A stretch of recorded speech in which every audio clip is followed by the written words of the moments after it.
Opening week of college basketball continues, and it takes us next to the campus of the University of Missouri in Columbia. And inside Mizzou Arena, it's a sold-out crowd awaiting the Memphis Tigers. They are in town to take on Missouri in what should be a fabulous game tonight. Glad that you are with us. With Jimmy Dykes, Kevin Fitzgerald with you. So, Jimmy, both of these teams, they were in the NCAA tournament a year ago, and they're both coming off their best seasons in about a decade. High-caliber matchup inside a sold-out crowd tonight. Pretty nice. Yeah, Kevin, there's a handful of games across the country tonight that I think have national impact and will have shelf life come March. This is one of them. Both these teams, I think, will be in the NCAA double tournament.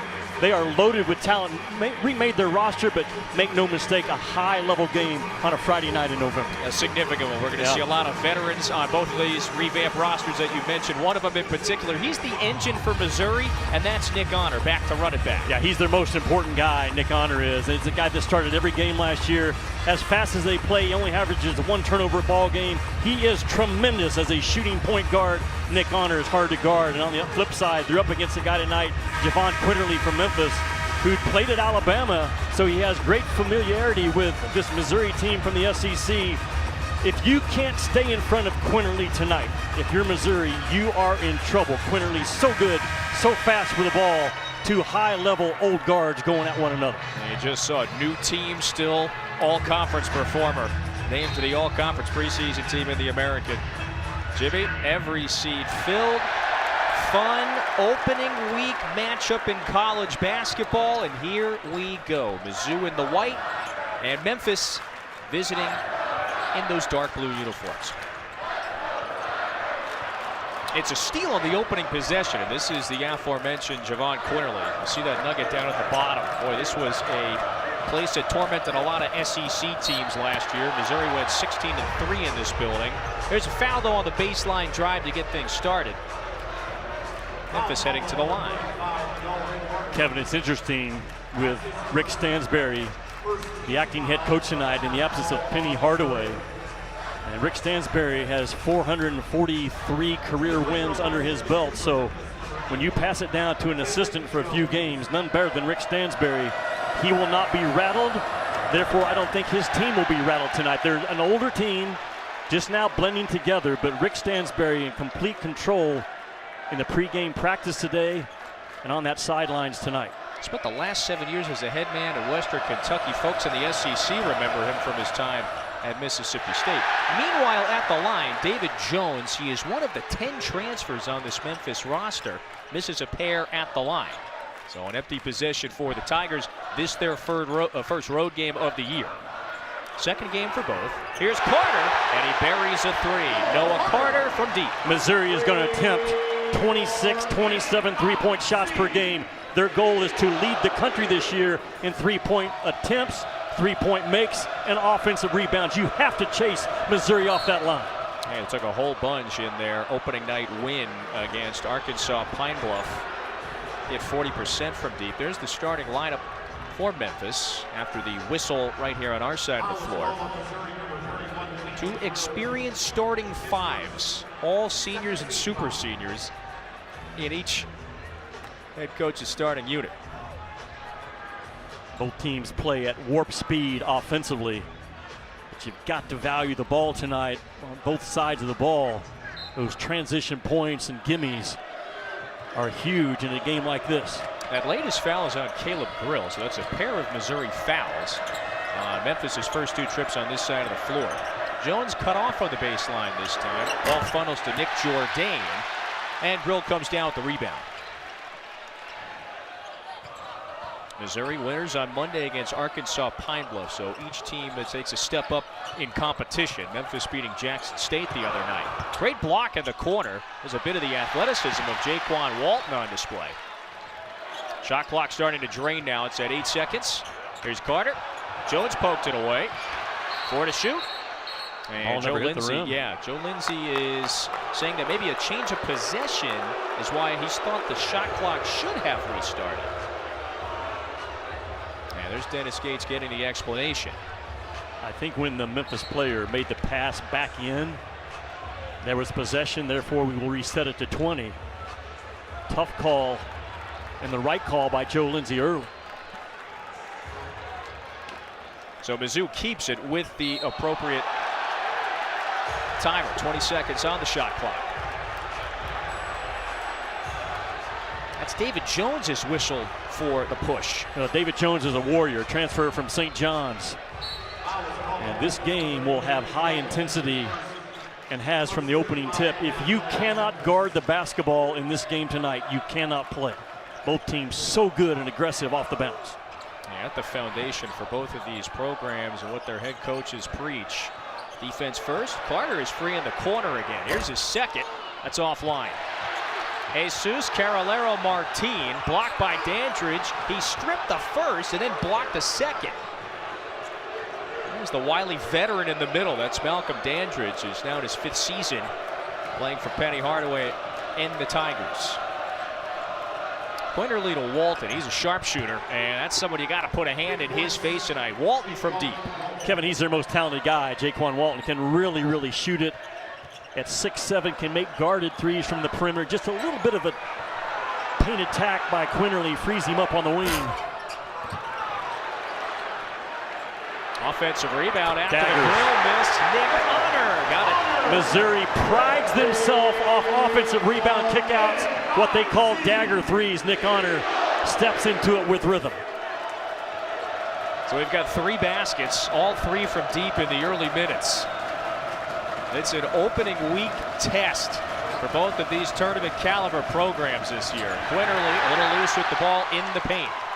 This is Sean East, eyes up. Missouri running the floor on the pull-up. Not that time.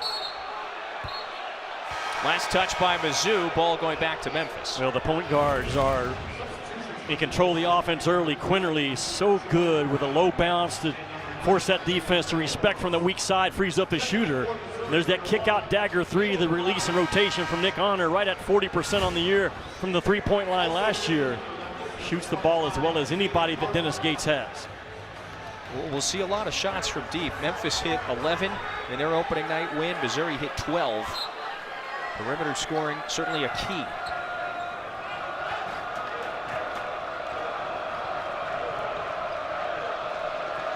Like Memphis going to go to their Spain action. A little late getting to it. They never set the back screen. Therefore, the second back screen couldn't be set. So there goes the veteran into the paint and scores. Yeah, that's what I'm talking about. That's the problem. Trying to stay in front of Javon Quinterly. He's so good. Low, quick, fast with Ruck. Grill finds his man on the baseline. There's Caleb Brown. Everybody remembers Kobe Brown, first-round draft pick of the Clippers last year. He's gone. Little bro now in his junior season. That's his first basket of the season. Yeah, he plays that hard match 4 position, similar to what Kobe did last year as well. And Noah Carter, 35 in white, also is a hard match at that 4 spot or 5 spot. Turn, shoot, and there's a foul after the Jordan Brown miss. Kevin, you mentioned Jordan Brown, the post player right now for Memphis, who when he was a freshman at Nevada, I wasn't sure he was ever going to become a big-time player, but his growth, talking about 3 in blue, could be a major factor in this ball game. He's all of 6'11". He's one of the better true post scorers in college basketball. He has a size advantage inside around the glass and the rim tonight. Can Memphis get him the basketball multiple times? Yeah, Jimmy, he's a legit 6'11". He Yeah. dominated the Sun Belt last year at Louisiana. Fumbles it. Mizzou trying to make life difficult for him. Last touch by Brown. Ball goes back to Mizzou. Just trapped the life out of Brown on the baseline, out of bounds under.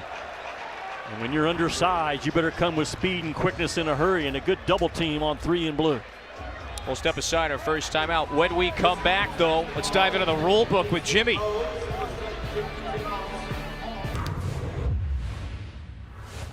New rule change this year in college basketball regarding a legal guarding defender on an airborne shooter. In the past, that defender had to be in legal guarding position prior to the offensive player leaving the ground. Now it has changed. That secondary defender, primarily who's going to be involved with, has to be in a legal guarding position prior to the offensive player putting the plant foot down, the jump foot down, and leaving the ground. It's going to be very difficult this year to take a charge around the restricted arc by a secondary defender coming in on a driving airborne player. A lot of eyes on that play in college basketball, especially early. Good job by you in the defensive stance, by the way. Listen, I think I would have got the call. I think I had my feet, my stance, my feet were established. Well, why is that such an emphasis, and why is that something that was a tweak in the rules ahead of this season? Well, we're trying to eliminate the crash plays that occur around the rim so often when those hard drives come at that restricted arc area. And again, we're always emphasizing freedom of movement, trying to free up the offense a little bit more. But I do think it helps the officials on those bang-bang calls when they can look at that plant foot. Once it's down, our eyes automatically now go to the defender. Were you there? Were you not? So they will get a lot of attention early. I think offensive players will adjust to it. And there is a premium now on teams that can hard drive the ball, because it's so difficult, Kevin, to slide over as a secondary defender and draw a charge. By the way, the previous call before we went to break was just an out of bounds. It was not a made basket, so Brown could not move there. Memphis gets possession. There's Caleb Mills, little silky, smooth fadeaway, 5 feet out.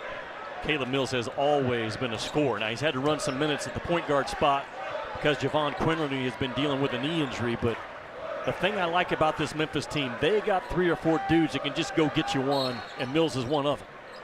A lot of these names that we're mentioning, they are brand new. This is almost an entirely new roster for Memphis. 13 players left, 14 enrolled. And that guard tandem of Mills and Quinterly going to be critical, along with Jalen Young. He's the one who just was whistled for the personal foul. So that's going to be your trio of ball handlers, in a sense, for Memphis this year.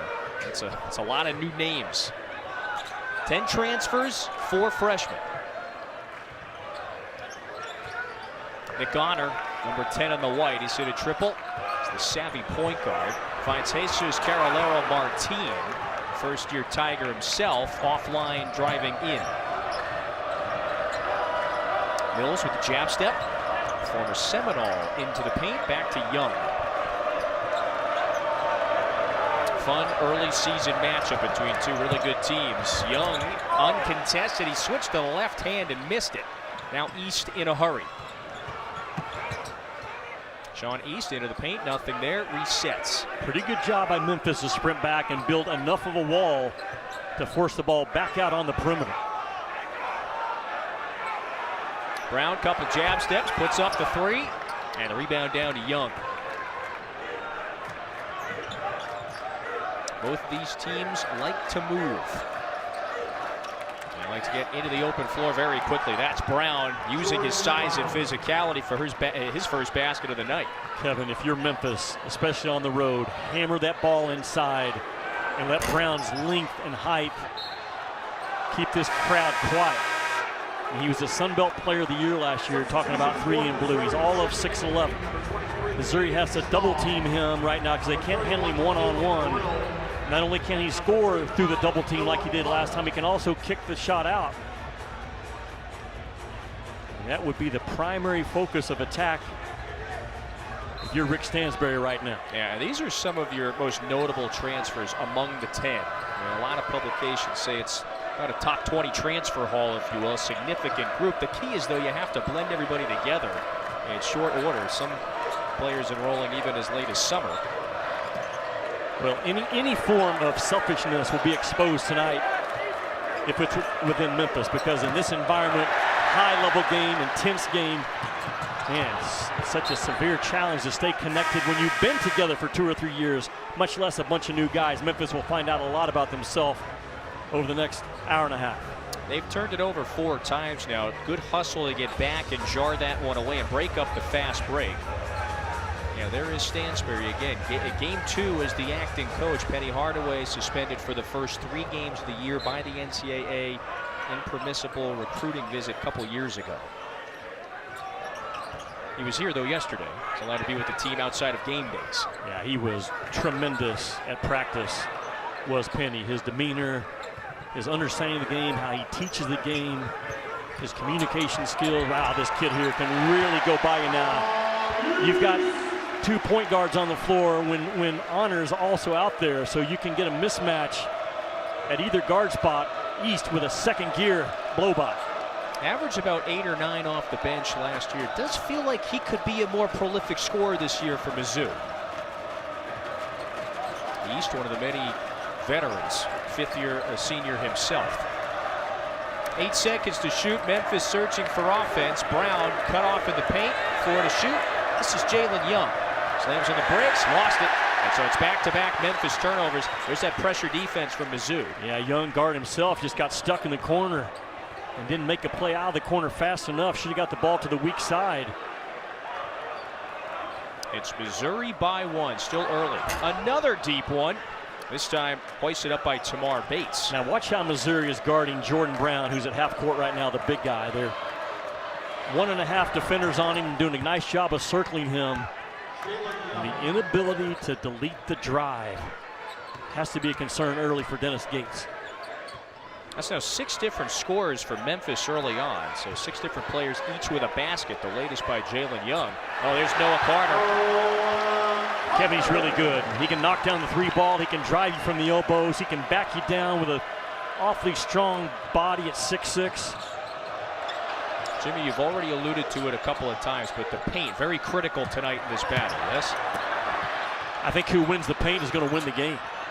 This is Jonathan Pierre, former Division II star. And that possession, there's not much rhythm there. Little backcourt pressure really slowed up Memphis that time. Nice East, cut. beautiful feed. It's Aiden Shaw with the hammer. Yeah, you ball watch and get attracted to the ball 2-on-1. East is so clever. Shaw is the type of guy, Kevin, you don't run plays for 23 and white. You trust him to make plays. Hard, fast, scoring cut by Aiden Shaw. Sophomore from Overland Park, Kansas. Could be an X factor, the X factor this year. Young, that one was partially tipped. And Mizzou's defense is pretty stifling right now. They got the 3-point edge. Sean East, eyes up. They feed it down to Carter. Pierre comes to help, back out to East. East, Too the blow fast. by, past the big man, up and in. You get the mismatch, and Shawnee says thank you very much. He gets in that 45-degree slot, and the gap help is not there, and Shawnee's just with a blow by. Granted, they faced Arkansas Pine Bluff in the opener Monday. They did score 101 though. Pierre leaves it short, and Memphis finding itself in its largest deficit in the early minutes. Mills is whistled for the personal. Bad foul by Mills at the midcourt stripe. And Sean East had talked about his explosiveness. Just back out a little bit and get a full head of steam coming at Jordan Brown. No gap help. You leave a guy on an island, you're going to get burned. And Sean East, again, his gear, his speed, and his rim finish length, hard to guard. Quite a debut season for Dennis Gates in his first season as the head coach 1 season ago. They checked off a lot of boxes, didn't they? They win 25 games, winning a season in 11 years. They go to the NCAA tournament. Not only that, but they also win a game in the Big Dance. First time they had done that in 13 years. They finished 4th in the SEC. I would say pretty successful debut season for the former Horizon League Coach of the Year. Well, he's all about the right things, is Dennis Gates, and there's the result of it from day one. He had his blueprint out, and they stuck with it. This is a very tight-knit group, a tremendous coaching staff underneath Dennis Gates, who sees the game at a high level. You know, he graduated from Cal in 3 years. A highly intelligent guy, but Missouri basketball is back. And this is as good of a fan base as the SEC has when Missouri's rolling. It's sold out tonight, a huge weekend for Missouri Athletics, a volleyball match, an important for volleyball earlier today, and then, of course, Tennessee and Missouri hook up tomorrow in a key battle in the SEC East. But Dennis Gates knows that he's got a squad, and he's got depth this year. He's got talent. They are old.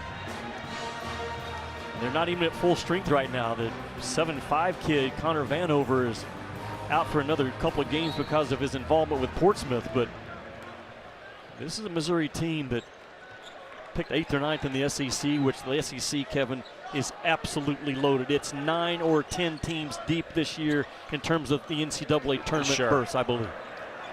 Picked in the preseason poll, according to the media, to finish 9th. They certainly exceeded expectations a year ago by finishing 4th. And there's another triple. Jimmy, it's now a 9-0 Missouri run after the East 3. So you see what Sean East does. He sets you up with his blow-by ability. You have to respect that, back off just a little bit.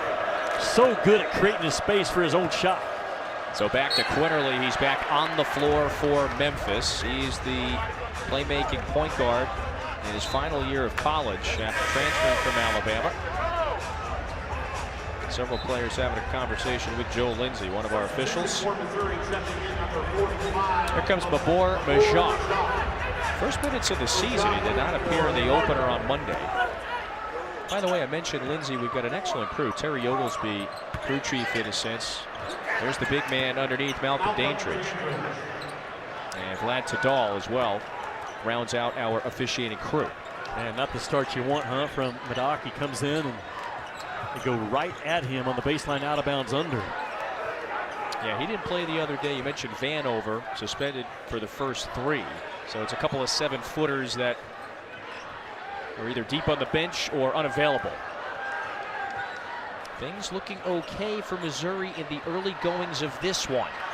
Bates nearly lost it. Shaw is able to grab that fumbled basketball. There's a shot clock violation. That one didn't hit the rim. Yeah, Bates not strong with the ball. And Memphis is very active hands defensively team.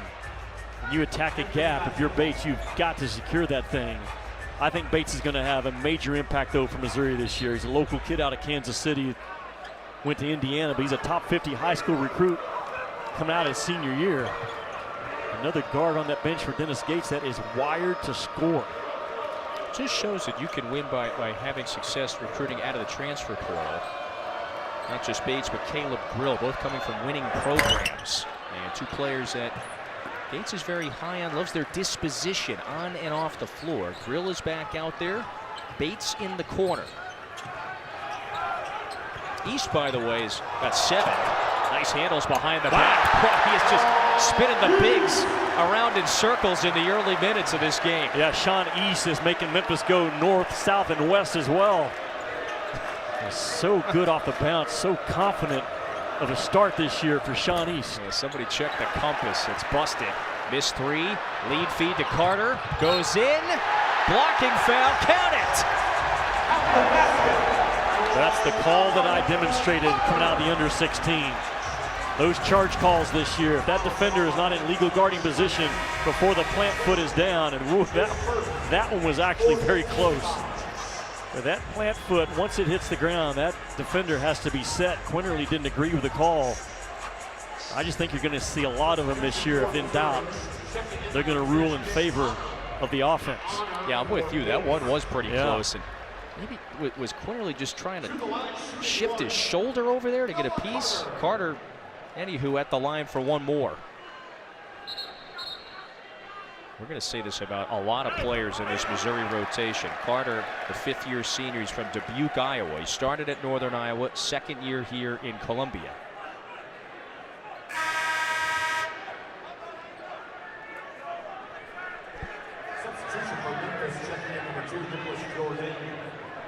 I don't know what the discussion is. Joe Lindsay saw something from Noah Carter after Carter had the basketball. Yeah, Carter called it off. Yeah, he looked over at Lindsay and said, "My bad, I didn't know." However, we've got it sorted out.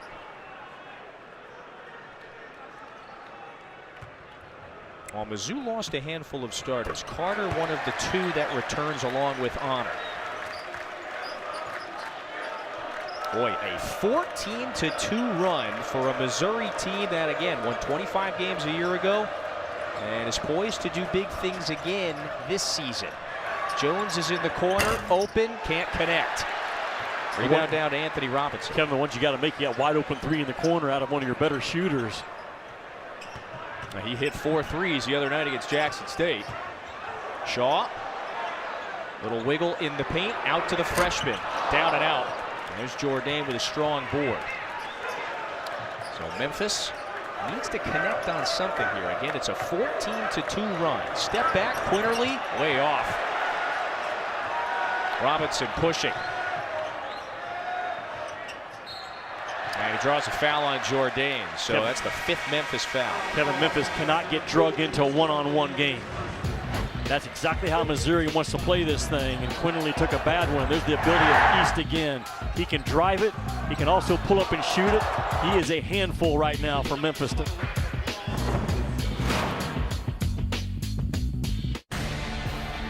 Boy, this is always a fun one when these 2 teams get together next Friday, 7 Eastern, Florida State and Florida, the in-state battle right here on the SEC Network. Again, tip-off at 7. Riley Kugel poised for a breakout year for the Gators this year. He scored 17 tonight, Jimmy, but it was in a loss to UVA, 73-70 the final. A good one in Charlotte. Yeah, tight game. Georgia gets the win right before our game tonight. Nationally, how about Arizona going into Cameron Indoor and knocking off the Duke Blue Devils? That's huge. I mean, Lloyd's squad is loaded up once again. Another guy that knocks it out of the park, the transfer portal. And tonight feels like the first big night around the sport of college basketball. Great matchups, including this one. You mentioned Arizona, Duke, Wisconsin, Tennessee later today. And that one should have tipped off at this point as well. In the early goings of this one, the home team, Missouri, NCAA tournament team a year ago, has now a 13-point lead, and it's a 16-2 run. Yeah, what a strong, tough basket by John Tonje, the transfer from Colorado State. Comes in with over 1,000 career points. He's another one of those hard match guys. If you play him at the 3 or the 4, just very difficult because he's an undersized 4. He can bounce it. He can shoot it at a high clip. Dennis Gates has a lot of offensive weapons that can just go get their own because Tonje has to fight right now. Nick Jourdain from Memphis does a really good job of moving his feet, not fouling, throwing up a wall. But Tonje just strong enough to make a shot through good defense. Jimmy, Missouri's now made 7 of their last 8. I mean, what's the biggest problem right now for Memphis? Well, Memphis can't get any second shots, and watch out, it's coming to us. This one's coming your way. But think about this. Missouri last year was number 362 in the country in terms of defensive rebound rate. They did not clean up the defensive glass last year. So far in this one, Memphis only 1 offensive rebound. That's a good sign for Missouri early. Well, right now, that looks like the best form of offense for Memphis. Javon Quinterly attacking the rack. So he's got a couple of baskets. East, locks and loads and buries another 3. Sean East has that look in his eye that Memphis doesn't have anyone that can guard him. He's had that look all day, by the way. 12 points on the heels of 21 in the opener. I know, and he was looking at you after shoot-around. He was looking at you with the eyes of, you can't guard me. I do know that. Well, everyone knows now. You saw me in the demonstration. I could barely keep you in front of me. Here it goes again. Oh, this is a deep one. Down and out. That was about, what, 6 feet behind the arc. Sean East, who is this guy, right? He's from Louisville. Comes over from the junior college ranks. He was the JUCO Player of the Year a couple seasons ago, 2nd season in Missouri. Foul, though, away from the basket. Yeah, I say why. Why would Aiden Shaw just throw his guy out of the way? I mean, his player is coming up to set a horn set, and Aiden Shaw just discards him and throws him out of the way right in front of Vlad Tadal. And it's an easy call, and Aiden Shaw's going to sit. Well, he knows it too. 2 fouls, so he's headed to the bench at the 6:06 mark. And in comes Jesus Carolero Martin. First-year Tiger as well. Spent the last 4 years at Campbell. So now it's a step up to the next level. Yeah, they're down in Quinterly now, downing to a switch. Now Quinterly has the advantage. There's the big open 3 in the corner. That's Jaden Hardaway. Nope. So got to make it. Yeah. You got to make it. Quinterly. He's doing a good job of touching that paint, spraying the ball. He just got to finish it off with a make. Up ahead. Bounces that one. Yep, this is Walton. Lost it. Ball back to Mizzou. Really good effort by East and Tonje to sprint and not give up on the play, because it's a pass ahead by Quinterly that could have been an easy 2. You must match the energy that Missouri plays with, especially in this building. If not, you can get knocked out in the first half. It's hard to build this big a lead this early on. This is a 19-4 run for Mizzou against, make no mistake, this Memphis team, they won 26 games a year ago. They've got a lot of talent. It's a lot of fresh talent. With 10 transfers, a couple of freshmen in the rotation, they're certainly poised to be at the top of the American once again. That was a pass to, well, the lead feed. Back at the corner, here's Caleb Grill. Rebound down to Jones. Memphis doing a good job of clearing the glass, but they need some makes on this end. There's the big guy. Brown got the friendly roll, his second bucket. That's how you can get back in this ball game, because Brown did a tremendous job of running rim to rim. He was actually pushed out to about the 7-foot mark, but soft enough pause to get that thing to drop. It's not there. Yeah, that's a foolish pass, and then Carolero Martin commits the foul. That's his first personal. And you don't want one mistake to become two. And Carolero tries to force a backdoor cut, throws a bad pass, and then commits a foul 3 seconds later. Not a good series by 13. So that's the 6th team foul on Mizzou. Remember, Thursday, we got a good women's basketball matchup. The Palmetto State rivalry, Clemson at South Carolina. Thursday at 7, right here on the SEC Network. South Carolina stateside. After their, boy, they torched Notre Dame at Paris. Essentially the kickoff to college basketball season, if you will. That was the game Monday afternoon. Did you see Caitlin Clark last night for Iowa? I think she went what for was it, 40? Yeah. My gosh. I tweeted that she is the best pass-ahead player in the women's game that I've ever seen. I know obviously she can score. She went for 44. But her passing ability in the open floor is at a whole nother level. It's not even surprising anymore to hear that number. Brown cleans up the Mills miss. So Jordan Brown showing you his presence in the paint. He's got 6 points. That leads the way for Memphis. Yeah, he's got really good hands. He's skilled, he's big, he's smart, he gets angles. He was McDonald's All-American coming out of a high school. If Memphis has an advantage in this game, it's Jordan Brown inside. That's a tough shot to defend from Nick Honor. Though he's 5'10", he's a bit undersized, but he's very savvy and plays the game smart. Missouri by double digits in this first half, and they've led by 10 or more for much of the last few minutes. Look how quick Walton gets in there. It bounces out, and then a loose ball foul on Memphis. The Tigers, the Missouri Tigers, that is, they've held a double-digit lead for much of this first half, up 12 inside of 4 minutes of the first. Thank you, Dari, the feeling is mutual. Yes. Listen, college basketball is back. Dari's right, though. Got a huge weekend of football in this conference. Oh, by the way, there's a big one here this weekend. Tennessee in town.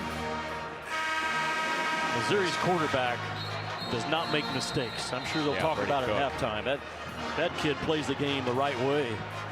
And so does Sean East so far from Missouri, playing the game the right way. You know, he was a former JUCO National Player of the Year. Dennis Gates actually has brought in the last 2 National JUCO Players of the Year out of the same junior college. But you know, Sean East is an interesting guy to me because what do you have? I think just 1 start last year did Sean East, but man, did he produce. And 12 times he led Missouri in assists. He's a big scoring point guard. He's all of 6'3". And with the ability to shoot the ball like he is right now, he is going to be a handful in this SEC all year long. He was their top bench reserve a year ago. And Jimmy, at times, he was great downhill, getting to the rim, getting into the paint. He's displayed that. Also the three-point prowess as well. He's connected twice from deep. It feels like he could be their most prolific scorer this year. It wouldn't be unreasonable to say. Grill, he's a noted marksman. Spent the last season at the Big 12 at Iowa State. His second tour of duty, if you will, at Iowa State. Started there, went to UNLV. Back to Ames, now here in Columbia. Jones, baseline drive. Memphis having trouble just throwing it in tonight. Walton has hit ones from deep, and again, Jaquan Walton. Kevin, is really good effort by Jones not to give up on the play and fight for the ball, fight for the possession, keep it alive, and find Walton on the backside. Just the second three-point make for Memphis in this first half. They needed it. They're shooting 40% now from the field. However, Mizzou, 57%. East collects the near errant pass on the baseline. Dandridge whistled for his first personal. That puts the Tigers on the free throw line. Kevin, as good of a coach and as veteran as Rick Stansbury is, I already mentioned he comes in with 443 career wins. This is Penny's team. I mean, Rick Stansbury was not on this staff last year, and he's going to do a phenomenal job tonight. But Penny Hardaway is a difference maker for his guys, like all head coaches are. And you're down 9 right now and haven't played well, haven't shot the ball well. You've got to think Penny's influence on this game is going to be missed at some point if it has not already. It's a 10-point deficit now. They were down by as many as 14 earlier. Here is a portion of that SEC slate on the gridiron tomorrow that we were just talking about. Here's the slate on the SEC Network. Starts with Vandy and South Carolina, Auburn at Arkansas at 4, and then the nightcap, Florida at 19th ranked LSU, also on the app. And Kevin, I say that the conversation about Rick Stansbury instead of Penny Hardaway, so many decisions are made in the middle of a 2-hour game that just you go off your gut instincts as a head coach. And Rick's instincts will be different than Penny's tonight in some situations. The philosophy, the plays, all those things are pretty much still intact, but when does Rick go to a play as opposed to when Penny would go to one? What's his instincts right now substitution-wise? It's a great staff, very connected today in the shoot-around with a head coach not here. They're very dialed in and very organized, but it's a different feel. And Rick Stansbury fighting hard to keep his guys in this game in the first half because Missouri was on the verge of blowing this thing out to 16 or 17. Oh, there it is. You just mentioned it. He was hired in June. Spent the last 7 years as the head man at Western Kentucky. Yeah. Folks around the SEC remember the decade and a half he spent at Mississippi State. They won several SEC titles when he was there. Oh, there's Walton. Boy, the X factor for Memphis this year. And honor is whistled for the personal. I think they got Nick Honor for a little bit of a hold when they were in the sprint for the loose ball. And Memphis's defensive pressure, to me, has picked up the last couple possessions. Watches the scramble right here. Nick Honor, the official sees that right elbow holding off the Memphis player, gaining an advantage. Not a popular call, but the right call. Walton's from Columbus, Georgia. He just went for 19 in the opener, Jimmy, a couple of nights ago. This is the continuance of his career revival. He started at Georgia, transferred, went into the portal 2 games into that turbulent COVID season. Spends a year at a Division II school in Alabama, Wichita State last season. Winds up in Memphis ahead of his final year of college hoops. After the Carter miss, Memphis trying to end the half with a flourish. Dandridge had to bring it up that time. Quinterly was guarded closely in the backcourt. Flashes the handles into the paint. Grill uses the size to cut him off. Here's Jones. Hangs off the window. Dandridge got pushed. David Jones has gotten into the paint a couple of times. A bit off tonight. He's 1 of 5 from the floor. He's a transfer that the staff and the fan base is very excited about. Kevin, when you attack Missouri with a basketball, they swarm you. They run at you with 2 or 3 different defenders. So you have to play off of 2 feet unless you have a straight line drive. If you don't have a straight line drive, you've got to get to the paint. You've got to play off of 2 feet and then spray the ball around because you can get Missouri in defensive rotations. But once you do, you've got to execute out of it. Play off 2 feet, spray it around. Those 3-point shots will start falling for Memphis. That's Memphis's first free throw. They missed their first 4. So now 1 of 5 at the stripe. Dandridge, the Memphis native. He has been with Penny Hardaway since he was in the 9th grade. That's how long Penny Hardaway has been his coach. He's a 5th-year senior. It's more like an 8th-year senior, if you will, the time he spent with Penny.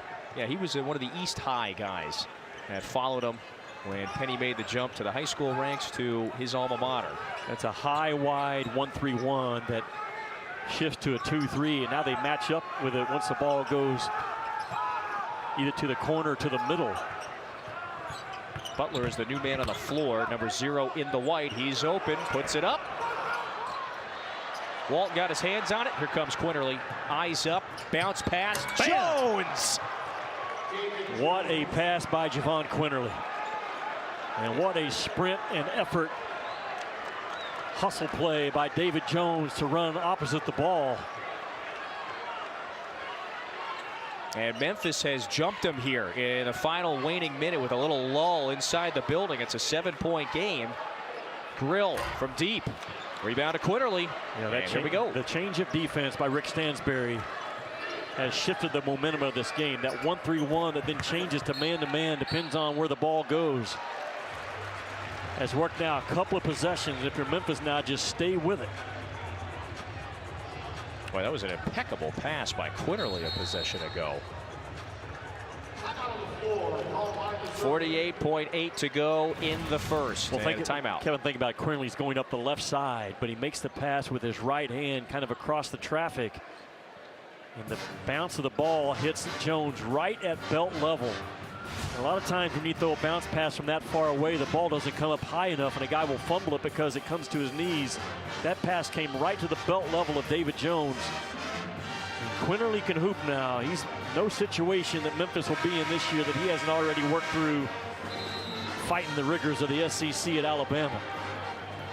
Former SEC tournament MVP, was the 6th man of the year last year.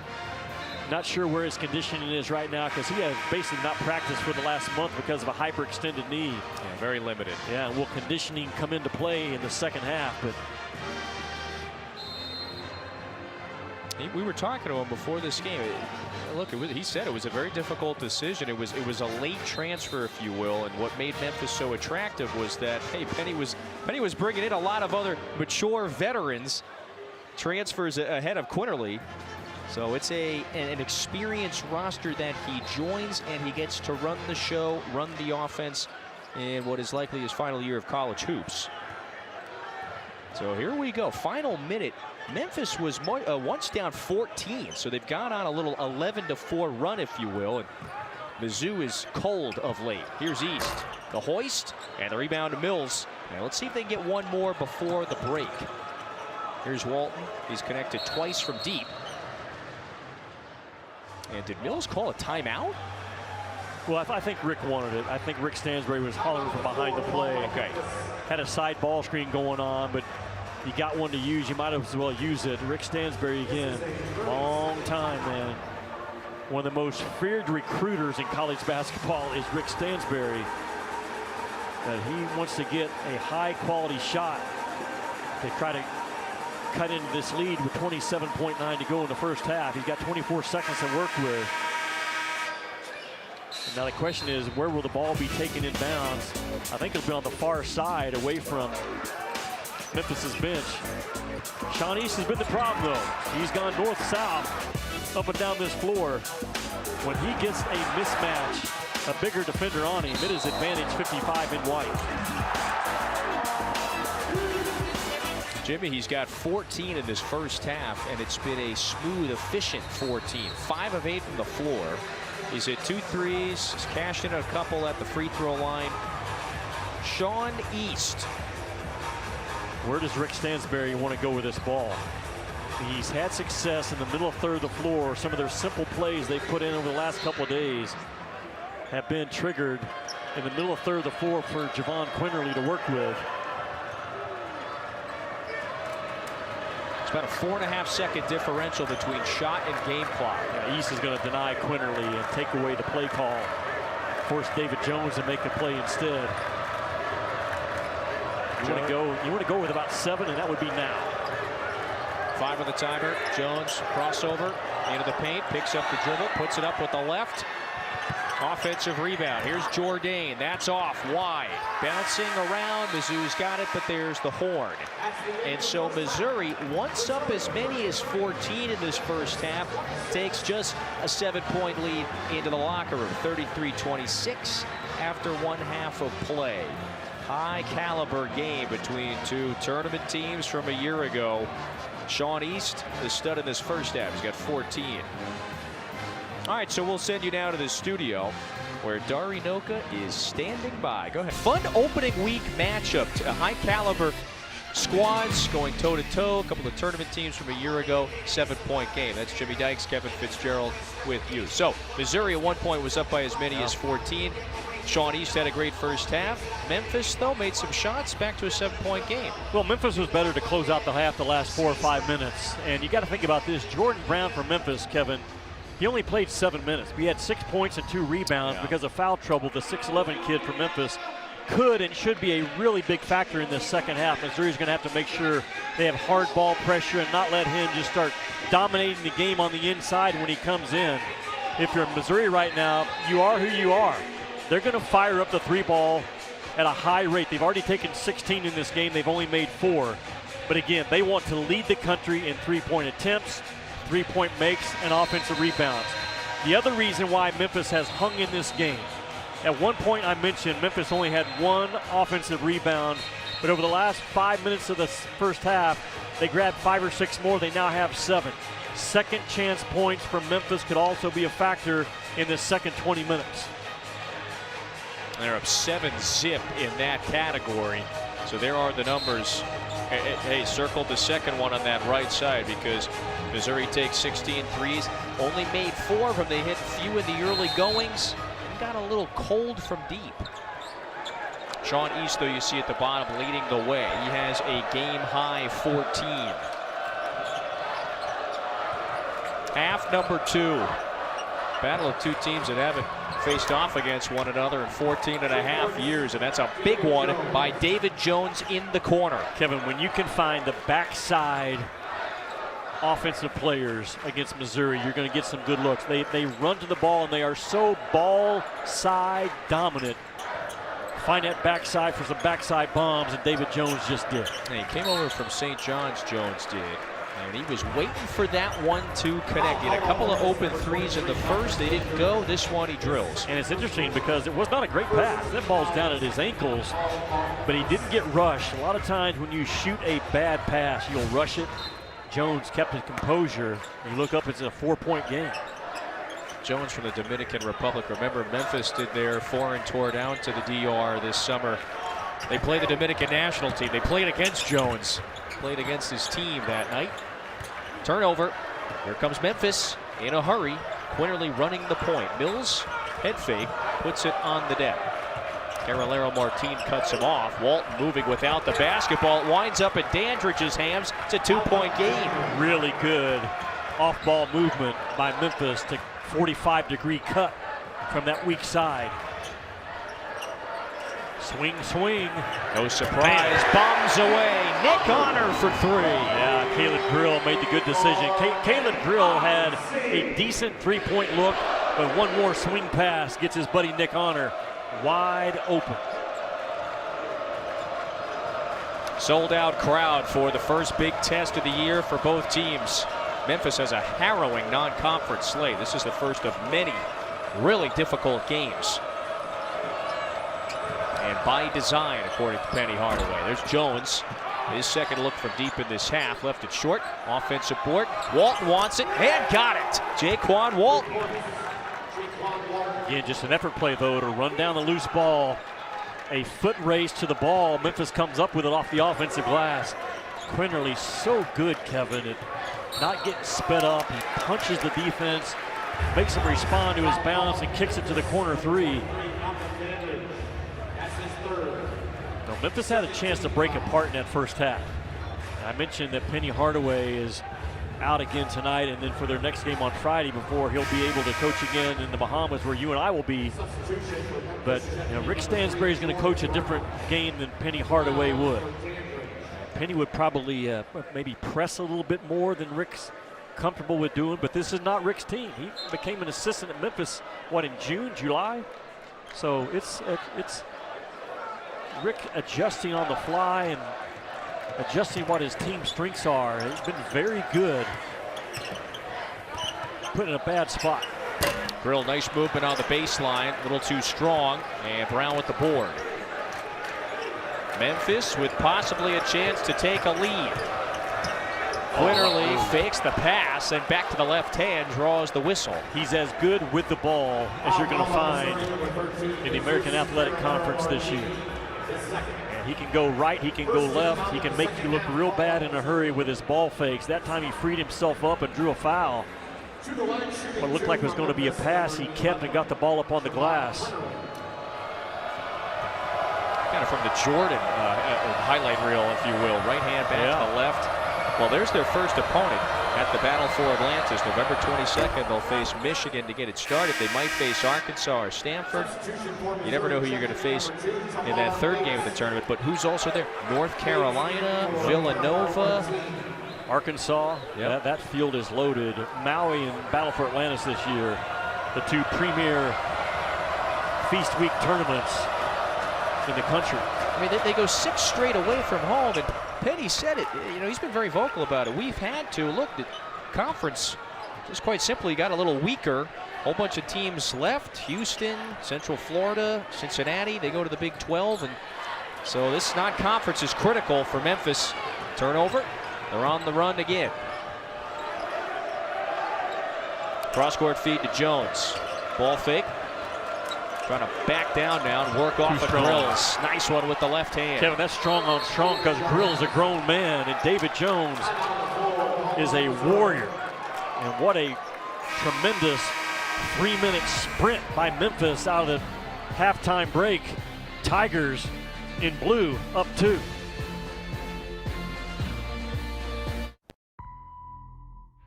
This is the all-electric Polestar 2. Now. Jones right here that have 3-run. Well, it's older guys with a veteran coach right now that just refuse to get rattled in this building because they could have gotten away from him in the first half. But when you got a point guard like Javon Quinterly and warriors like David Jones right here that have, they played at a high level for a lot of years.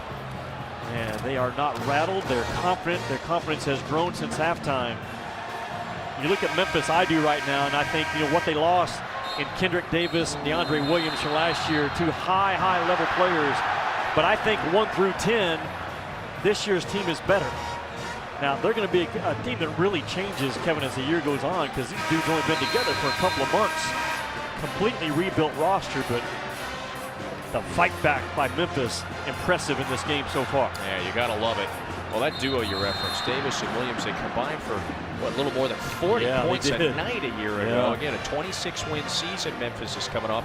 Just every year with Penny, the bar raises ever steadily year after year. 5 straight 20-win seasons, back-to-back appearances in the NCAA tournament.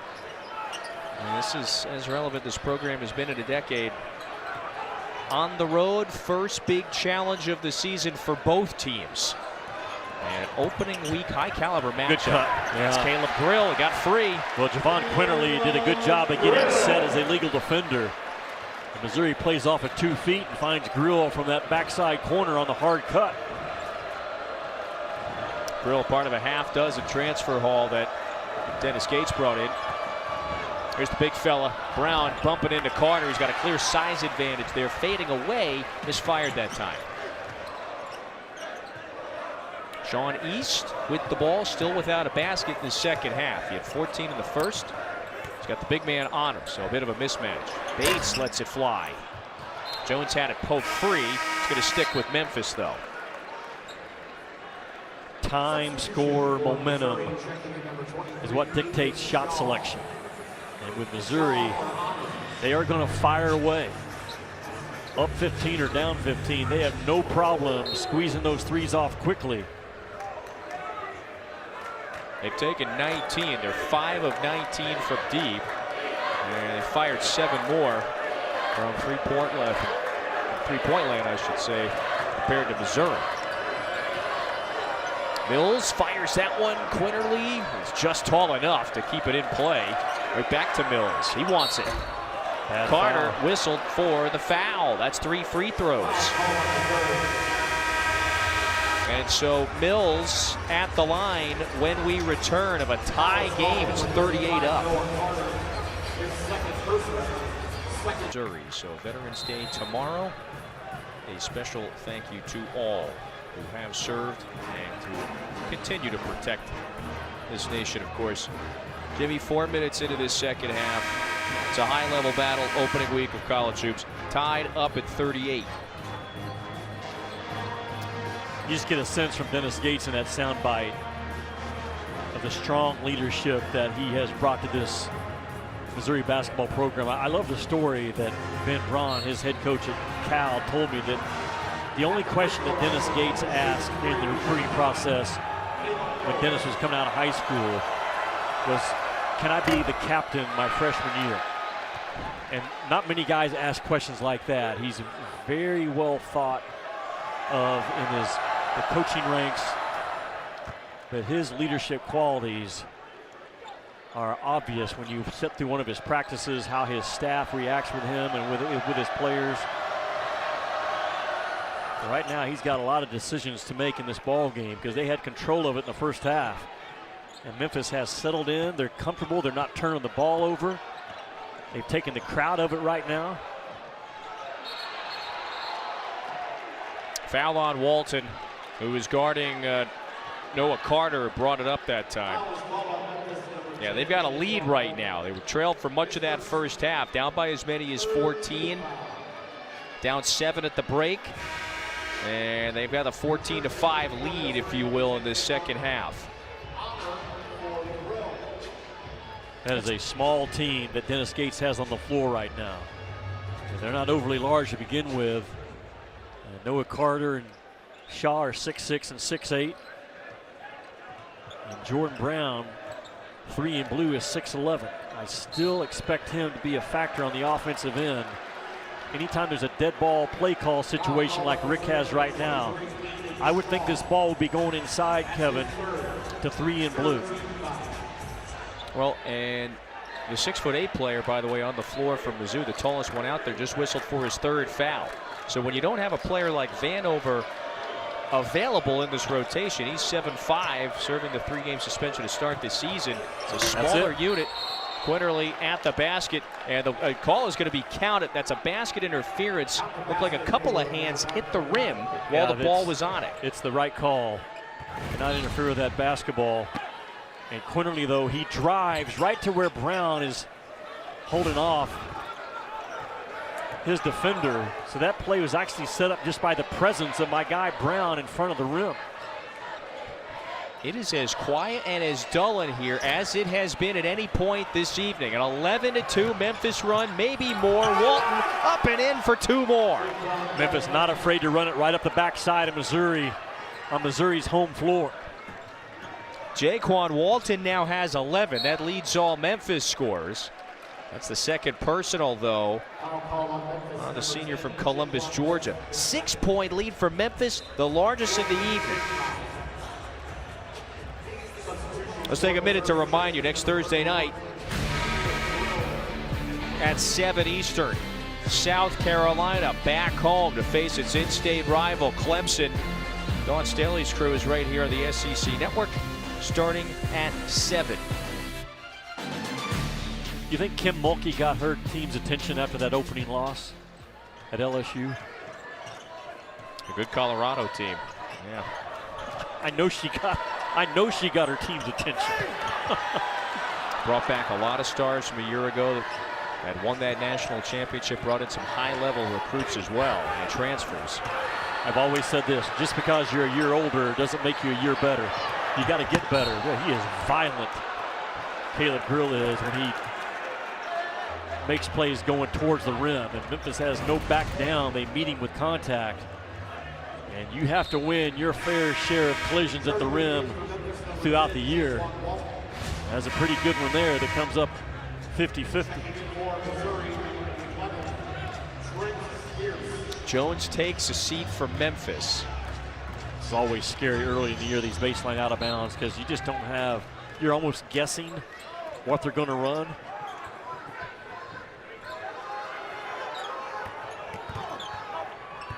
Carter bump it into Brown. Big size advantage. Tried to turn him around that time. It pinballs off of Carter's leg out of bounds. Yeah, Noah Carter is 6'6", going up against a guy 6'11", who moves his feet really well. It's an isolation play call for Noah Carter. It's hard to back someone down when you're at the height disadvantage like Carter is.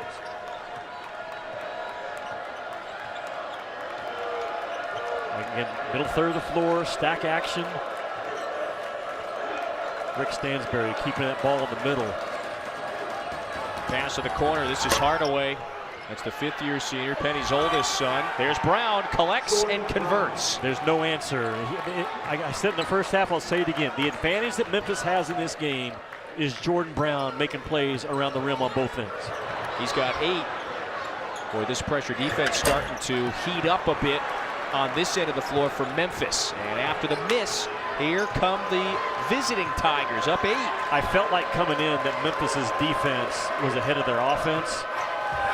No surprise who they go back to, huh? I mean, that forces a timeout. Kevin, if I'm calling the plays, you know Rick Stansberry is one-upping me because the game's easy to read right now. This kid is too much to handle. He had 6 points in the first half. He only played 7 minutes. It's not just his height, his soft set of paws. He does not fumble balls.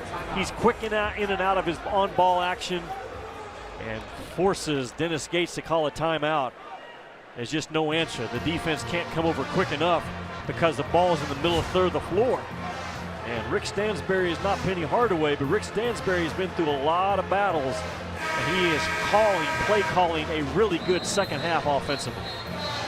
Wow, I mean, it felt like we were expecting the Memphis response at some point. 17-2, pardon, run. At one point in this game, didn't look like it was right around the corner, if you will. Brown now has 10 points, 5 boards. He's 5 of 7 from the floor. And at 6'11", he was going up against the tallest Missouri Tiger on the floor, Carolero Martin, who's 6'7". And so Dennis Gates responds with some size. Brings in Trent Pierce for the first time, the freshman from Tulsa, number 10, making 11 in the white, is on the floor. Missouri looking for a response now, down 10. It's a 17-2 Memphis run. Still early in the second. Hardaway whistled for the hand check, his first, and it's the 5th team foul. Kev's a bad foul. I mean, I love the effort, but fouling negates effort. And Memphis now with 5 team fouls with 13-15 to go and a couple of more. And Missouri's going to have an opportunity for free points. Missouri's struggling to score. If you're Memphis, man, keep Missouri out of the bonus and make them earn it. Missouri needs something to not only spark their offense, but spark the building. Who can go by their guy and make a play right now for Missouri?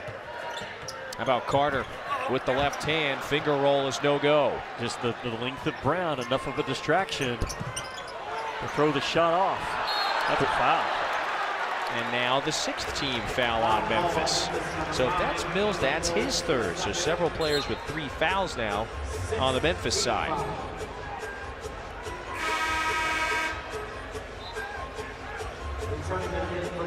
It's 3 on Mills, 3 on Dandridge.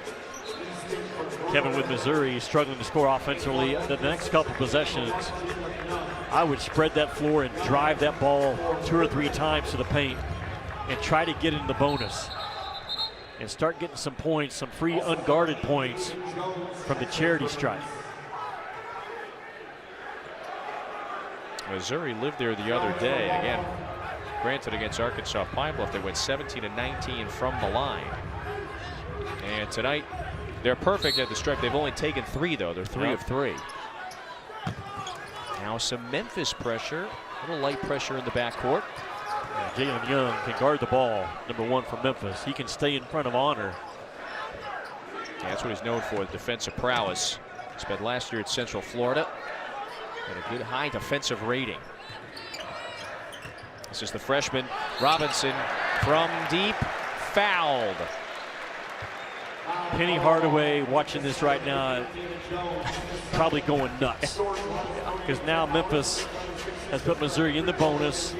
A couple of bad fouls, careless fouls, has now Memphis with some concerns. Not only overall foul trouble for their guys, but now Missouri has a chance to free throw their way out of a bad offensive slump.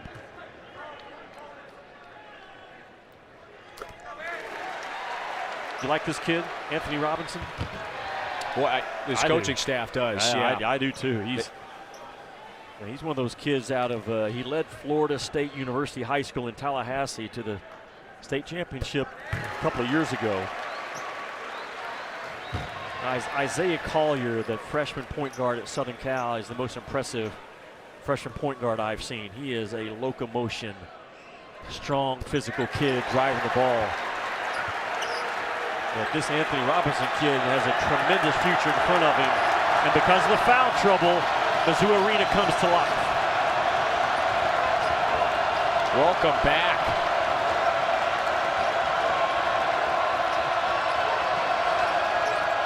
Brown, turnaround on the baseline. Carter secures the board. 7-point game. Into the corner, Pierce, the other rookie. Not that time. Jones snags it.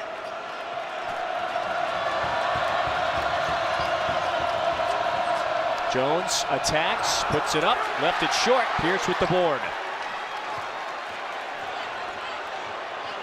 East had a steam down the alley. He's fouled. At the line. Kevin, Missouri's going to have to up their energy. They have to get more aggressive on both ends of the floor.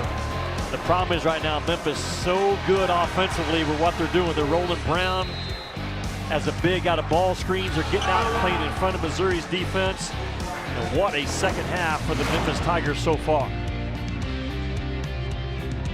Hi, Jimmy, and the champ time coming for this Memphis Tigers program. Last March, they made a run to the AAC championship game. They knock off Central Florida in the quarterfinals. They blow out Tulane, torch them in the semis. And then on the third try, Jimmy, in the championship game, they got closer and closer. They were so close to knocking out Kelvin Sampson's Houston team during the regular season. Finally got them in the AAC championship game. Memphis' first conference crown in a decade. An exclamation point at the end of a successful regular season launched them into the NCAA tournament. Yeah, now they come in with back-to-back appearances in the NCAA tournament. They lost to Florida Atlantic in the NCAA first round. Yeah. We all know Florida Atlantic is probably about the toughest game Florida Atlantic had on their run to the Final Four. And the year before, Gonzaga, as a #1 seed, knocked him out in a late shot situation. So, you know, Penny's got this thing rolling. Yes. And his ability to bring in high-level talent, guys like David Jones and Caleb Mills and Walton, Quinterly, man, those guys have been winning players on good teams. And so they have the 7-point lead in the second half. So a lot of folks were wondering heading into this season, you'd think, all right, with Houston exiting, Cincinnati, UCF, they all go to the Big 12, you know, are these Tigers perhaps the favorite in the conference, but not so fast. In comes the team that you just mentioned that went to the Final Four, beat them in the first round a year ago. Florida Atlantic is now a team that Memphis is going to have to face twice. Yeah, Dusty May with everybody back. John L. Davis, Elijah Martin can play for anybody in the country. Tulane's really good. Ron Hunter's got a good squad. East Carolina, my buddy Mike Schwartz got a good team. It's probably a 2-bid league at best. Florida Atlantic and Memphis, I believe, 2 of their last 4 games in regular season when they match up. 2 seconds to shoot. Hardaway recognizes on the pull-up. That one goes down and out. Missouri was down 10 a couple of minutes ago. They've only scored 8 points in the second half. That's it. And Pierce, the freshman, stepped out of bounds. I've never understood that. The floor is always 90 feet long and 54 feet wide. You have to understand where you are. And where are you, Sean East? 14 points in the first half, nothing in the second half. And Rick Stansbury, I'm sure, challenged his guys at halftime. Do we have anyone in this locker room that wants to lock up Sean East, or are we going to let him beat us all by himself? And Memphis has answered. We have seen Memphis's size, length, physicality a bit more on display in this second half. Quinterly has been living in the paint. Boy, he just kind of hypnotizes his defender, gets closer and closer. Ball's going the other way. Kevin, that's a very good job by Noah Carter to sit down as a 6'6", 240-pound defender and stay in front of Javon Quinterly and not foul. Moved his feet, stayed low, forced him out of bounds.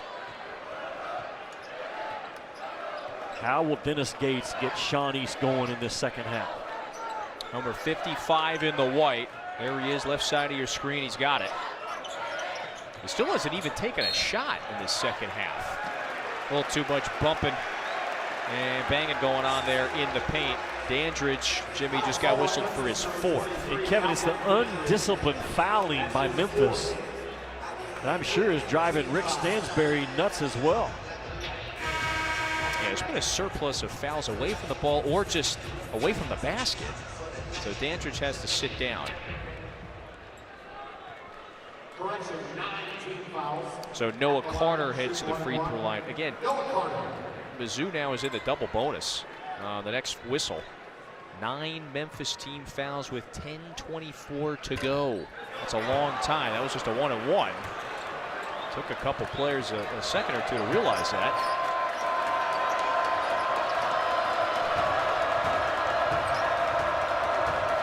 That's just 5-out offense right now with no post player on the floor. Spreading them out. Walton, he can hit this. That time it was off. Mills underneath, finds the cutter. That's Hardaway. He gets smothered. Back comes Robinson, freshman to freshman. Pierce, no. And Quinterly rises to snag it. Quinterly's got his eyes up. Hardaway with the left, headed to the free throw line for a pair. Talked about collisions at the rim. The principle of verticality. Missouri does a good job of going straight up to take away a tough look. Right here, bam, really well done by Pierce to not foul.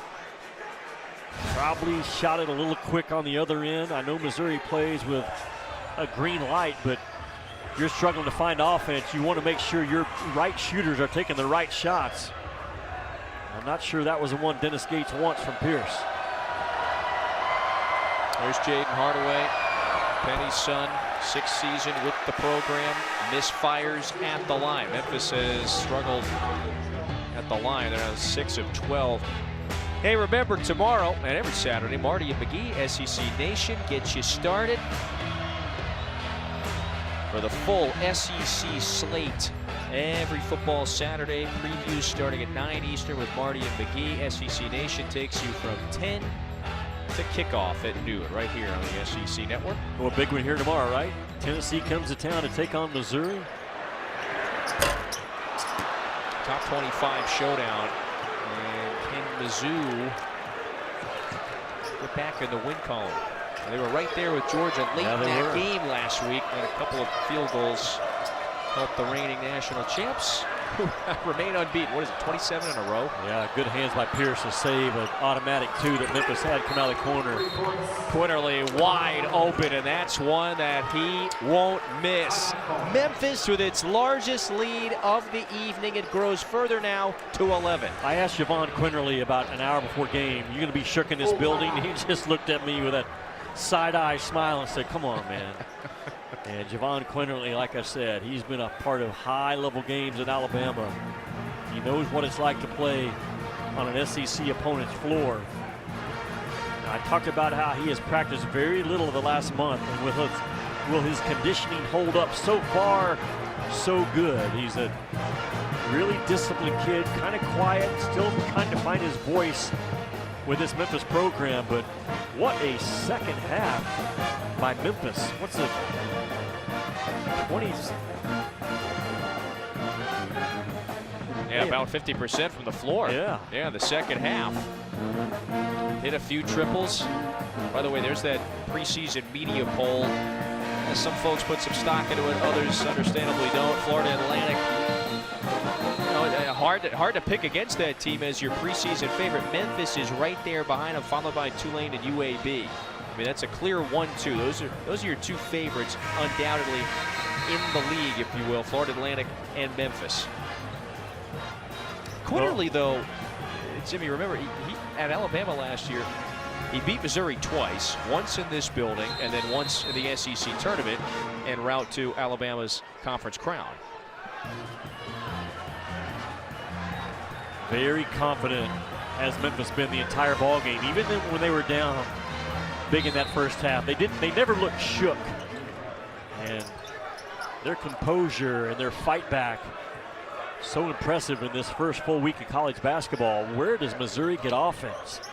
It was all Sean East in the first half, but this Memphis pressure defense pushing Missouri out high on the floor, and no threat from Missouri in the second half to get points in the paint. Can't drive it, can't throw it inside. Everything's on the perimeter for the team in white. They are 2 of 13 from the floor second half. Late shot clock. Carter, there's a close range look, and the hook shot off the window and in. If you are Memphis, though, you will live with that shot. You made Noah Carter take and make a tough guarded 2. He's into double figures with 10. Missouri within 9. Memphis has got its hands on the wheel right now, in control. Quinterly, another blow by, out to Jones, puts it up and puts it in.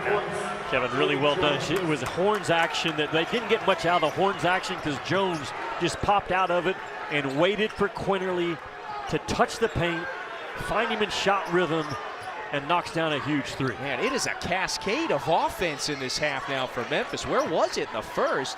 They're up 29-10 in the second half. Kevin, we got to remember this entire Memphis lineup has only been together for a couple of months. Yep. They're all transfers in.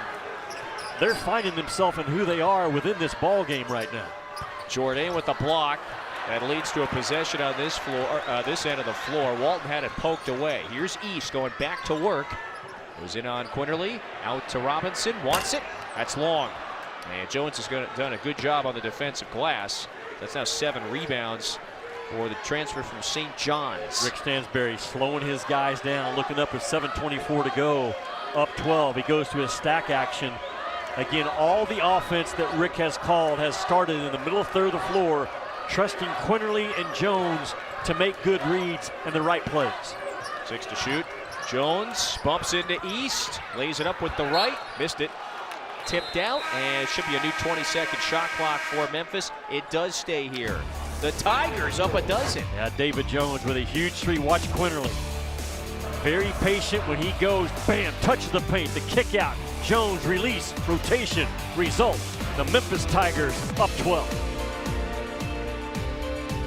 By a game high 12, 7:06 to go, second half. So, Jimmy, we mentioned it before. The ride last year for Memphis, it ends in Columbus NCAA tournament. So 13 get off the ride, 14 get on. 13 players leave, 14 newcomers for Penny Hardaway's Tigers this year. Here are the most notable members of this transfer haul. He brought in 10.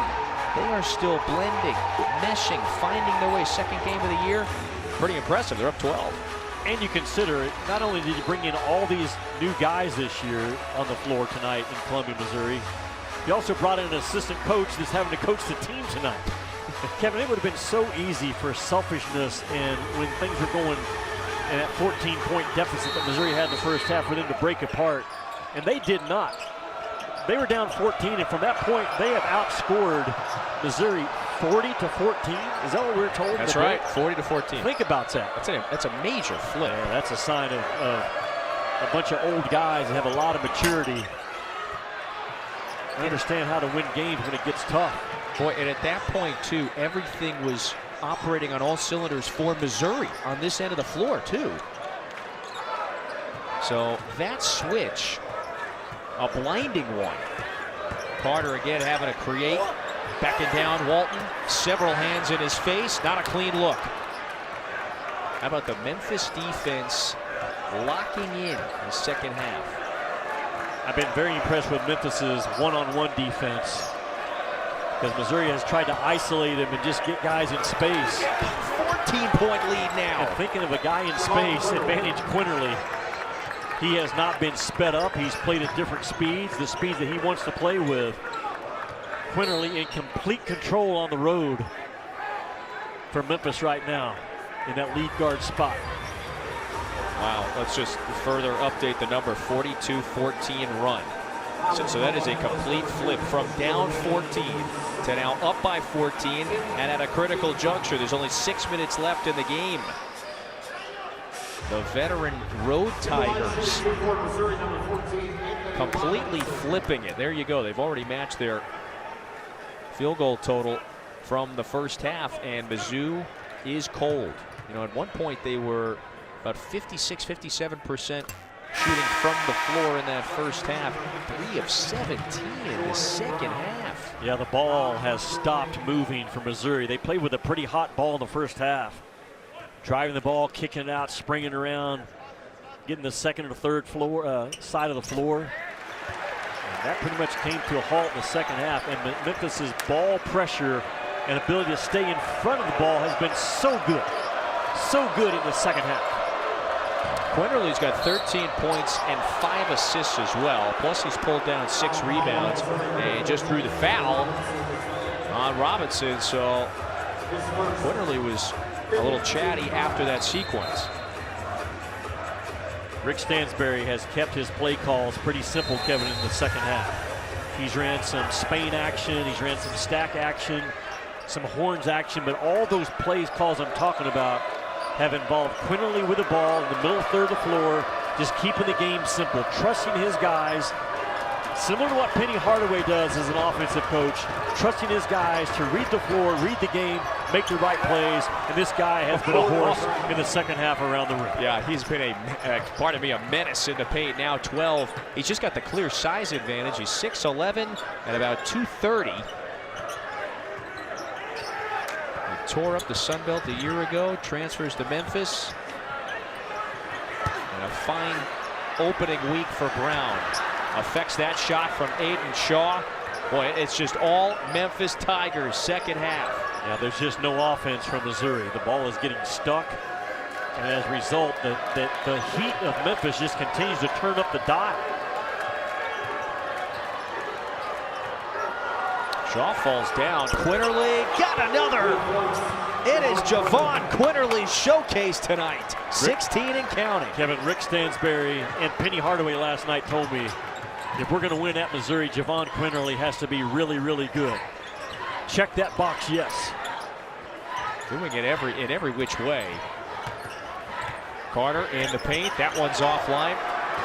17-point advantage for Memphis. Now they're running the floor. Jones in a hurry, has to peel back. You saw East pass that one to Shaw in the prior sequence. Sean East hasn't taken a shot in the second half. And Rick Stansbury in complete control of his team and his play calls.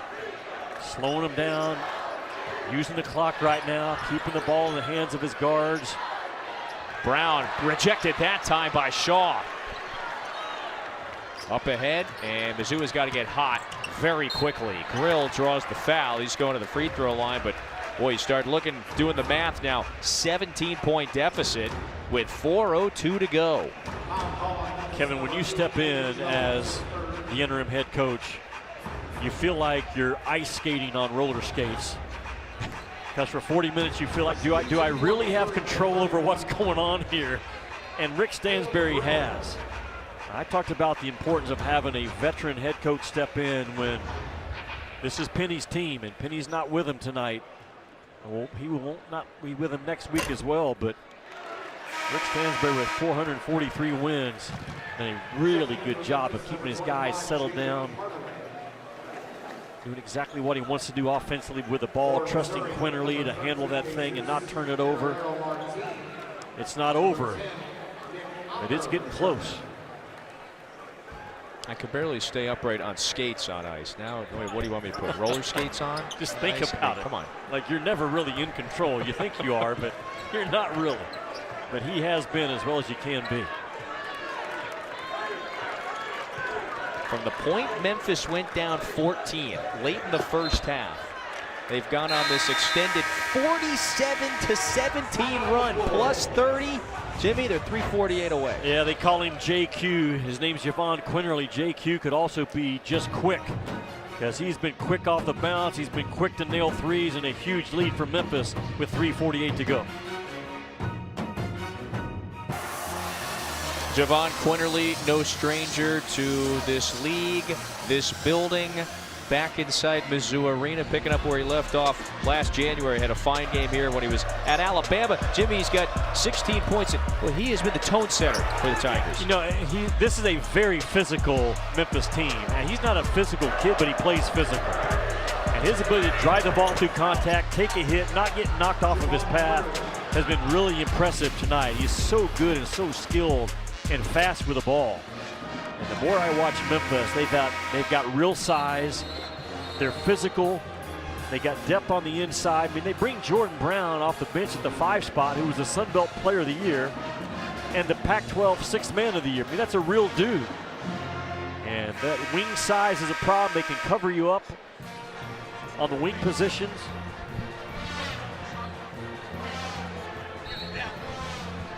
This is a first. We've got a T-shirt at the top of the shot clock, so we have to wait till someone gets it down. Yeah, there it is. They were throwing T-shirts at the last time out, and right there on top of that shot clock, you see that white. There it is. Yeah, that's a 1 in 100,000 situation. We could be here for quite a while. We're throwing basketballs at it. We could break a shot clock. That's the first thing that comes to mind.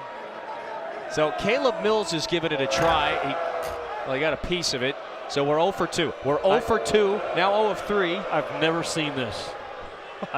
We can play with it like that. We can still see the shot clock, but I'd rather see him continue to try to get the T-shirt down. Don't we need one of these situations? Hey, we need a ladder is what we need. Did we see this in the NCAA tournament? We need a couple of cheerleaders. Somebody get on top of the one guy's shoulders. That was, yeah. That ladder's not tall enough. Vlad Tedal looking over at Terry Oglesby like, hey, I'm not getting up there. Are you? We're bringing everything out now. You're gonna get a tall guy on a ladder. Ingenuity with a floor cleaner. There he goes, one step at a time. Steady up the ladder. He's got the broom in hand. The reach, Jimmy got it. There we go. Give that guy a raise. Oh, the grace, the poise. Hey. That's hard to do. Listen. It looks a little like Chris Stapleton. You're not afraid of heights. I don't think he wasn't afraid of heights. How's his singing voice, yeah? That was just someone from the student section. He doesn't have to go to class next week. That guy won 3 awards in the CMA Awards this week. I don't think. Yeah, Chris Stapleton. Yeah, the midterm that's due next week. Give him an extension for crying out loud. He just saved the day. All that does, though, perhaps, is delay the inevitable if you're that fan. And the Missouri Tigers are down 16 with 3:37. Memphis have been so alert defensively.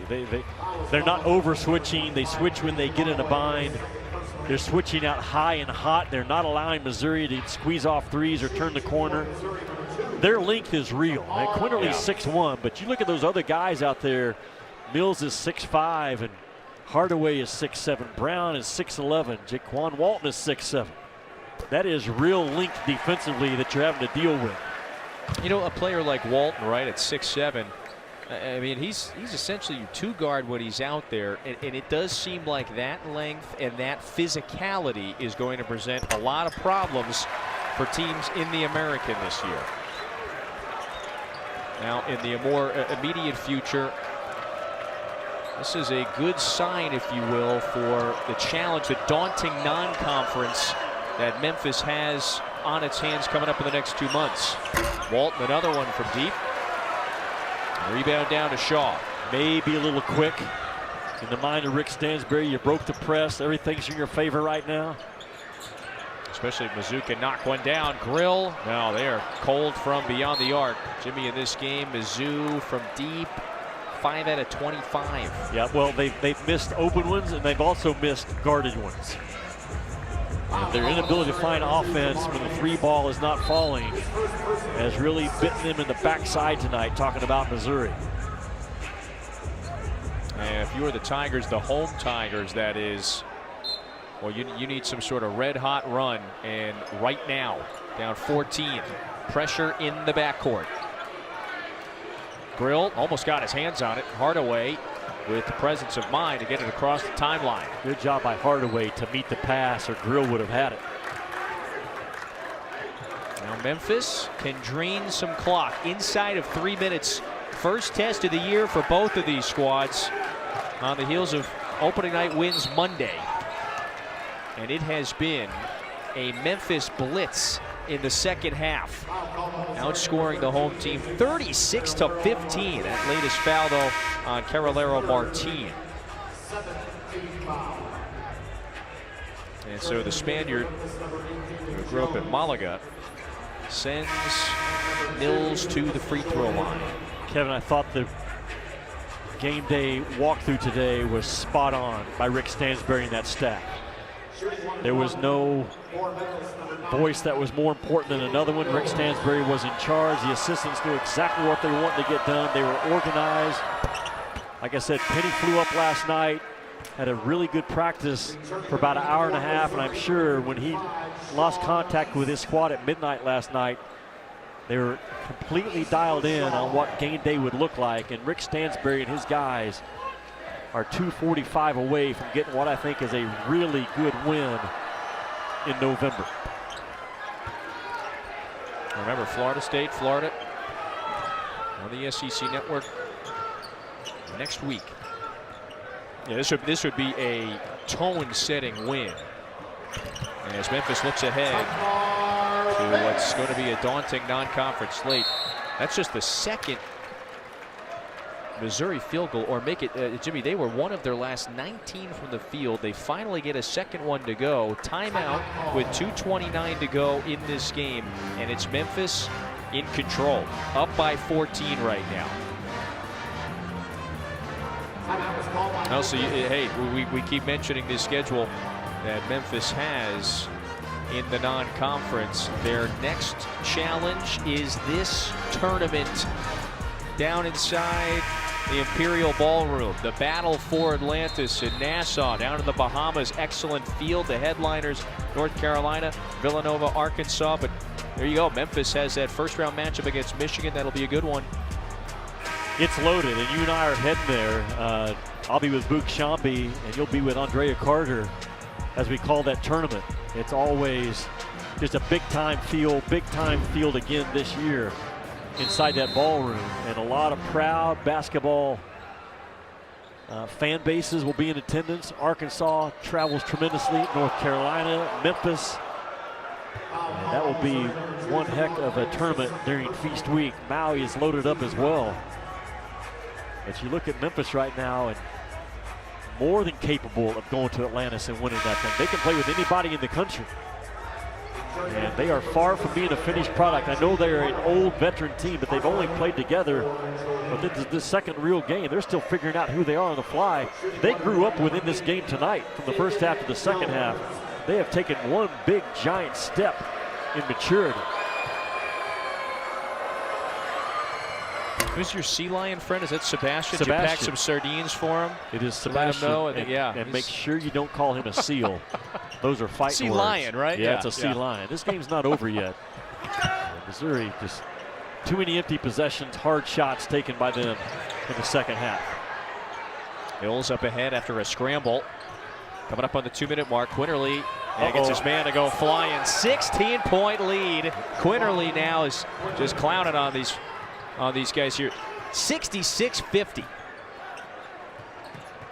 He just made Bates look silly. Carolero Martin, just the exasperated look on his face after missing that one at the rim. It symbolizes how things have gone in the second half. Inside of 2 minutes now. Memphis with a statement second half, outscoring Missouri to this point, 40-17. Walton and Mills run into each other. Grill has to chuck it. Looks like it's on target. Finally gets one to go. Kevin, especially in the second half, Memphis was the tougher, more physical team. They fought for their spot on the floor a lot harder than Missouri fought for their spot on the floor. Bam! Caleb Mills. Timeout with 1:04 to go. An exclamation point at the end of this one. Mills, though, is a little tender, gingerly walking to the bench.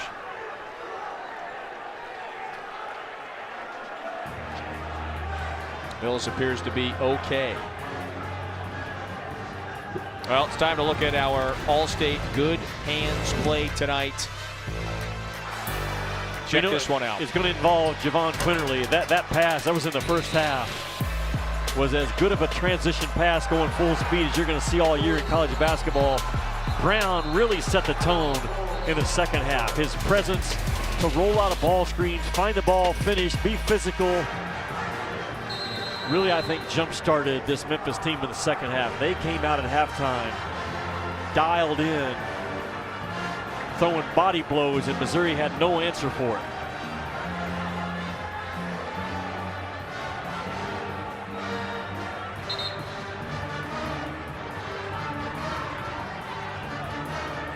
Kevin, this building was rocking prior to tip and at times in the first half. A lot of teams would have got shook, but Memphis did not, and the crowd has emptied out, which will help us get to our hotel quicker. But it takes an older, mature, confident, tough team to do what Memphis has done, to be down 14 against what I think is a good Missouri team. They got a lot of depth. But Memphis just, once they flipped the switch, it was over. That race this year in the Atlantic between Memphis and Florida Atlantic. I know Tulane can be a factor as well. East Carolina, Andy Kennedy's got a nice squad at UAB, but early impressions to me say Memphis and Florida Atlantic will be the two teams that we will all have our eyes on in that league this year. And those two don't meet until February 25th. Yeah. They're going to keep us waiting around there for the first of two meetings. That's good TV scheduling. Yep. They played twice out of their last 4 games in the regular season. And that's how you do it.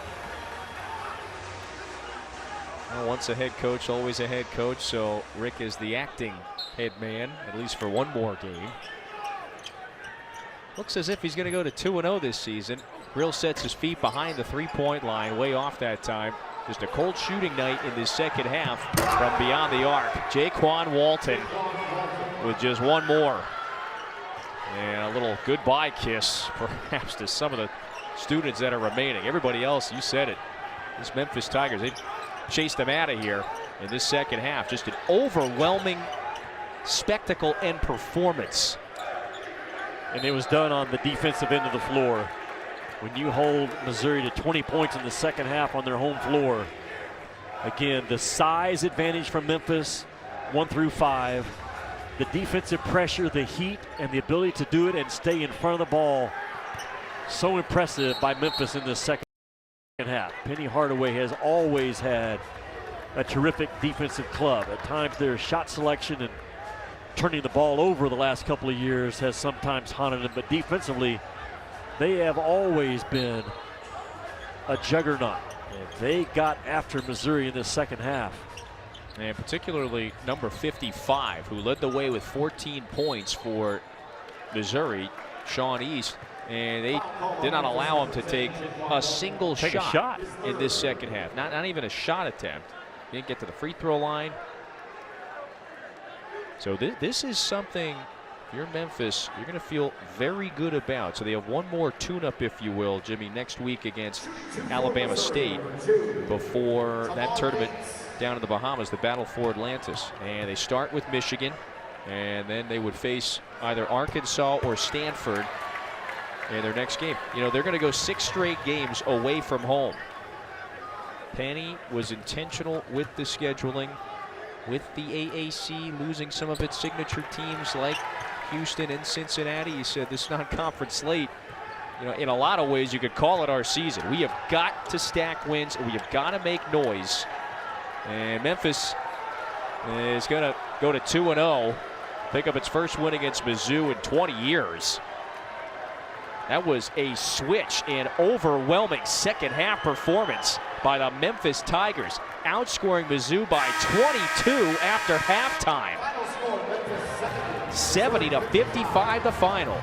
Big time job by Memphis to bring in all these new guys, to be down 14 in the first half and to come back and knock Missouri right in the nose. Rick Stansbury, phenomenal job as the interim head coach tonight to keep control of his guys, push the right buttons, find offense, challenge his guys defensively, take Sean East out of the game. It's a happy plane ride home for Memphis tonight. We will see them in the Bahamas, which is always great to be able to say to somebody. I'll Right? see you down there, my friend. Pack your sunscreen. 15-point win for Memphis. That does it for us. Hope you enjoyed it. For Jimmy, I'm Kevin. Good night. Let's go to the studio now with Dari. Ready for an hour of great entertainment.